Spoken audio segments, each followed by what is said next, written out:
Alright, here we go. Second half of Sword Art Online 2. And I know I've been harsh before, especially on the first part. But I'm going to try to be less cynical. Although I will say this episode starts off kind of with an insult. Because it's just Kirito telling us, with images for, the story, of a quest that he and his sister went on. And it looks like it was a lot of fun. So I'm thinking like, so you're just going to completely skip over this quest you did on your own free time and not let us in on the action. Thanks a lot.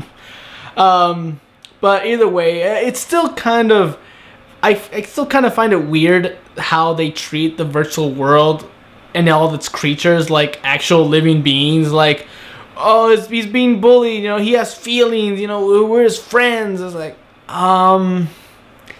yeah, I don't know how far virtual reality technology has gotten in this future, but I doubt they can be considered having feelings. I don't know.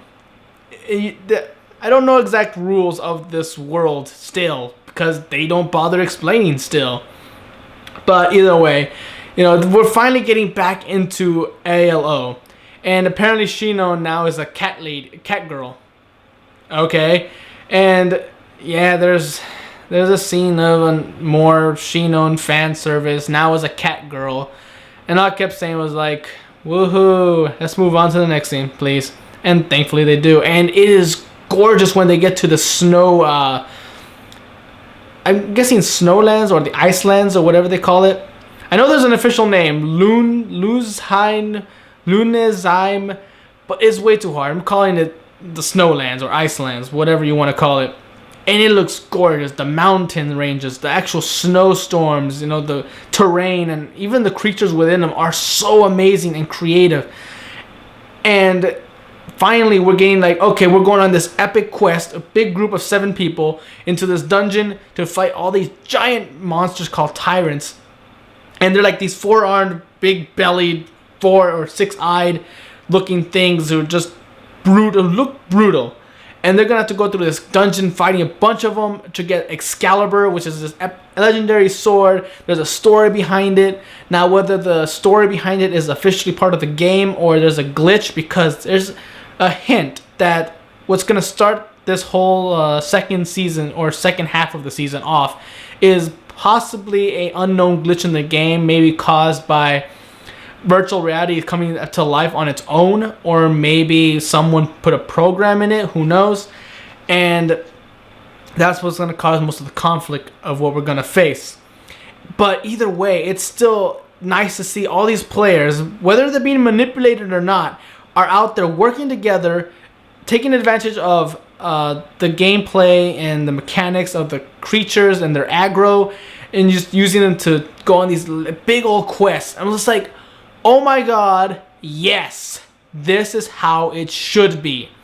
This is what I'm talking about. When you're talking to me about a story that takes place within a virtual MMO, you better give me quests. And I got a little mad at Kirito when he said, playing virtual reality MMOs is not just about, getting items. And I'm just sitting there thinking, on some level it kind of is. You fight big monsters to get the items, sell some of the ones you don't need, keep the stronger weapons so that you can fight stronger monsters, go on more quests. So in a way, it is mostly for getting items.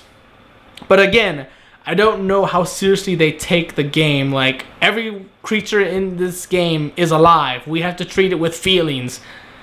So again, I don't know the exact rules. And now we get to the main plot, which I mentioned before, has to do with Excalibur and this dungeon.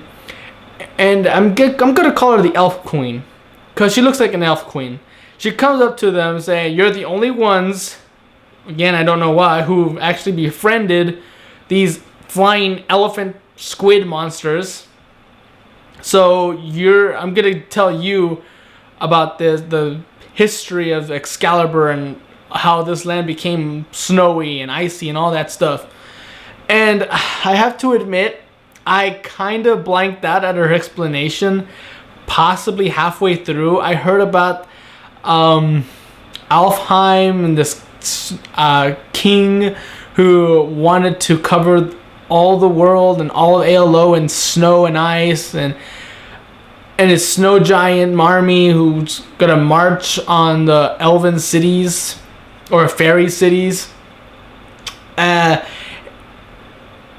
for the most part, it sounded really complicated.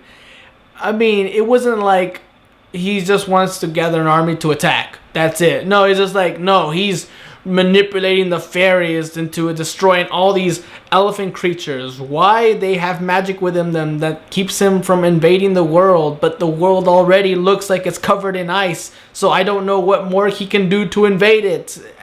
So, and why do these elephant creatures have magical powers? Because they were friends of the giant races that used to live here, which the Elf Queen was the queen of, and apparently she has sisters. It's just, I was so confused. I was sitting there in complete disillusion, like, what? Can't you just tell us, go in that dungeon, kill monsters, get the sword? Yay! I'm usually one of those players who just like to jump into things. You know, just battle. I mean, I will slingshot myself at an enemy who's 200 feet taller than myself. Because, well, that's the point of the game, of this MMO. Just attack with all you have. And there's no fear of death anymore. So you shouldn't be cautious. You shouldn't be sitting down planning. I know, maybe to some extent that makes the game more enjoyable. But for me, just tell me where the monsters are and I'll go kill them. You know, if you want to explain the history, tell it to my friends who care more about the lore, stuff like that. And let me just go off kill monsters while in the background. That's just me. But I will say again, the story that she's trying to explain, the lore, is suspicious. It sounds like there's a glitch in the game, and I think that's going to lead up to some very interesting twists as to whether the game is actually coming alive. Because if we remember the first episode of SAO2, Kirito wanted to get back into game designing so he can make virtual reality more reality. You know, you can actually feel the sword you're gripping, or, you know, feel, I guess, when you kill a monster or something, or feel when you're holding hands. And I guess that's what's going to happen here in the second half. It's going to seem like the virtual reality is coming to life on its own. You know, artificial intelligence, it's learning, it's grasping more human aspects. You know, touching, feeling, greed, and stuff like that.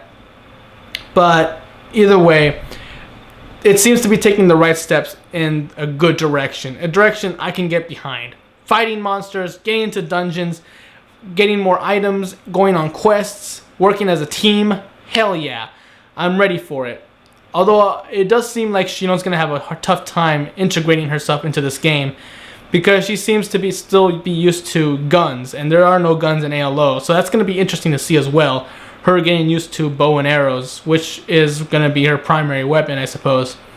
But either way, it looks like it's going to be fun. I'm hoping they keep with this direction. And if they do, I'm also going to get excited. Either way, I'm Tony Dragon. Until then, bye-bye.